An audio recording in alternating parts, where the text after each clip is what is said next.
చైనాకి సంబంధించిన అంశాలు సాధారణంగా ప్రపంచ మీడియాకి బయటికి రావు. కొన్ని అమెరికన్ ఇంటెలిజెన్స్ సంస్థలు కనిపెట్టినయో లేదా వాళ్ళు సృష్టించాలనుకున్నయో వాళ్ళ మీడియా ద్వారా బయటికి చెప్పినప్పుడు ప్రపంచానికి తెలుస్తా ఉంటాయి. చైనా దాని మీద కొన్నిసార్లు సమాధానం చెబుతూ కొన్నిసార్లు ఖండిస్తా ఉంటుంది. ఇప్పుడు మొన్ననే చైనాకి సంబంధించిన మాజీ మంత్రిని ఉరి తీయడం జరిగింది. అట్లాగే అనేక మంది సైనిక జనరల్స్‌ని అరెస్ట్ చేసి జైల్లో పెట్టడం జరిగింది. విచారణ చేస్తున్నారు. అదేదో చైనా అధ్యక్షుడి మీద కుట్ర అన్నటువంటిది జరిగింది.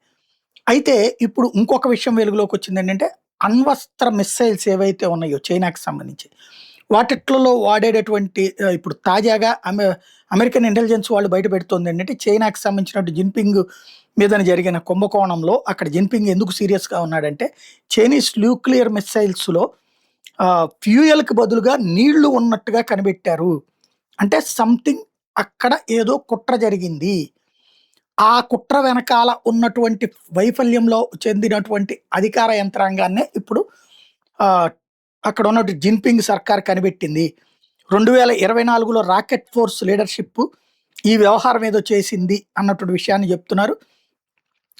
జిన్‌జియాంగ్ యుగ్జియా ప్రాంతంలోని ఒక అధికారి నేతృత్వంలో ఇదంతా జరిగింది.